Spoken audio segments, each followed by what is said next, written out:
I have a story about Wolfgang. He was measuring the distortion of these JBL compression drivers or something, right, on this wave tube. And he's running them at 150 dB and stuff like that. And so the secretaries came by in the morning and they'd hear these noises coming from our lab, these chirps and MLS and so they were worried. So they asked me, they said, John, you've got this guy in the lab, what's he doing in there? So I told Wolfgang that the ladies are worried about your tests, they can hear these things.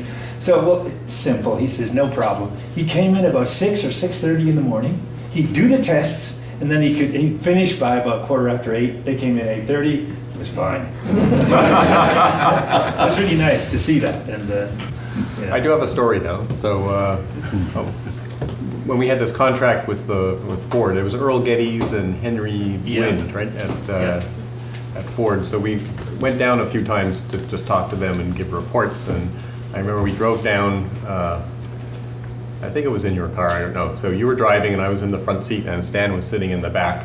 And we got always put me in the back because I had shorter legs. And we got to the border and they said, where are you going? And I always think when you're talking to the border guard, like you don't want to make it too interesting, right? Just sort of, I'm going to a business meeting, but John's like, we're going to talk about cars and audio and this sort of stuff. I'm like, stop, no. So it gets into this whole big conversation. He's like asking more and more details and John is supplying more and more details. And finally, Stan's head pops out between the two front seats and he starts telling off the border guard. Like, what you're doing is quite wrong and you're holding everybody up. And the guy says, is that so, sir? Would you all please step out of the car?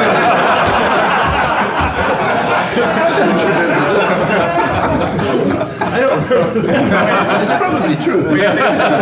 We were on our way, but we had to go inside. I have a lot of authority. The customs. And then you showed your South African passport? Oh yeah. It was always fun getting across the border. John and I were returning from an AES meeting, driving to Waterloo, and I think we're up on the 401 by the 427, and it's the depth of winter, and we're driving along, and all of a sudden there's, well, it sounded like we'd been shot, just right out of the movie. A shotgun blast. I mean, it was just... And you look behind us, and our back window has totally, well, it hasn't shattered, it hasn't fallen apart, but it looks like it had been shot. And John somehow managed to stay on the road. And then we questioned what would happen to cause the window to shatter and try to figure out why it would be a boom when it's just a crack.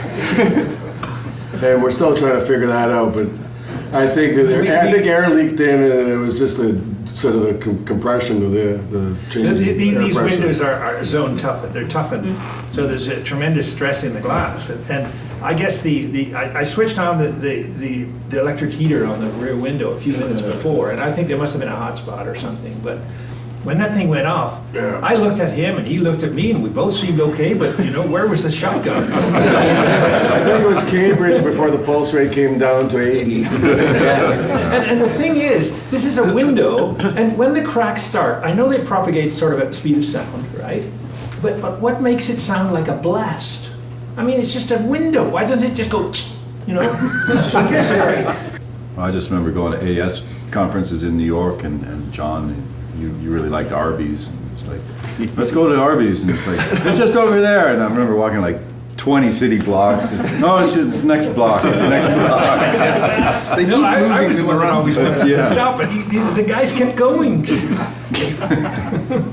Yeah. There was always good discussion in the lab, and it would get fairly intense, so John and Stan would discuss things somewhat heatedly on occasion, but if you saw in the video, there was a mysterious orange door at the end of the lab, which when I was there, the lab had expanded into the classroom next door, because we had, I think there were 4 full-time students. There was like me and Rob and Kevin and Chris, and there were a couple of other people. So we had a lot of bodies, so we had some space in there, which was good in a way because we had space to do our work, but bad in a way because a lot of sort of immature hijinks would go on behind the orange door. Oh, and I remember those. the only time I saw John actually lose his temper. But, so I think Rob and the other guys would do stuff to try and outrage me. So I would sit at my desk going, "Stop!"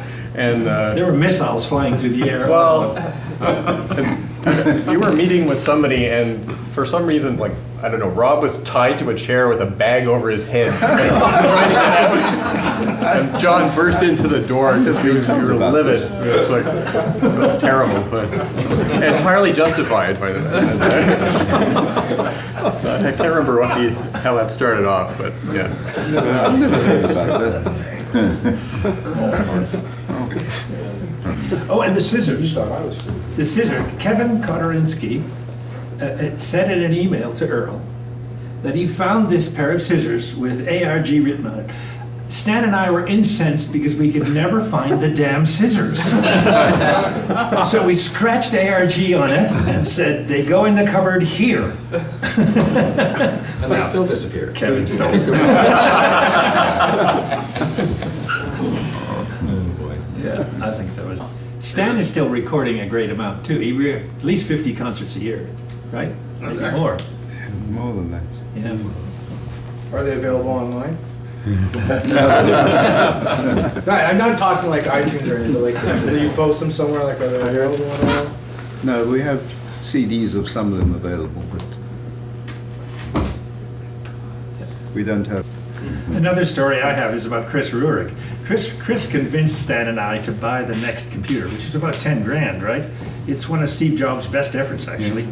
But Chris, his topic was on pitch shifting. I forget what the title was, but at one point we called it shit pitching. It sort of stuck because it's easier to say.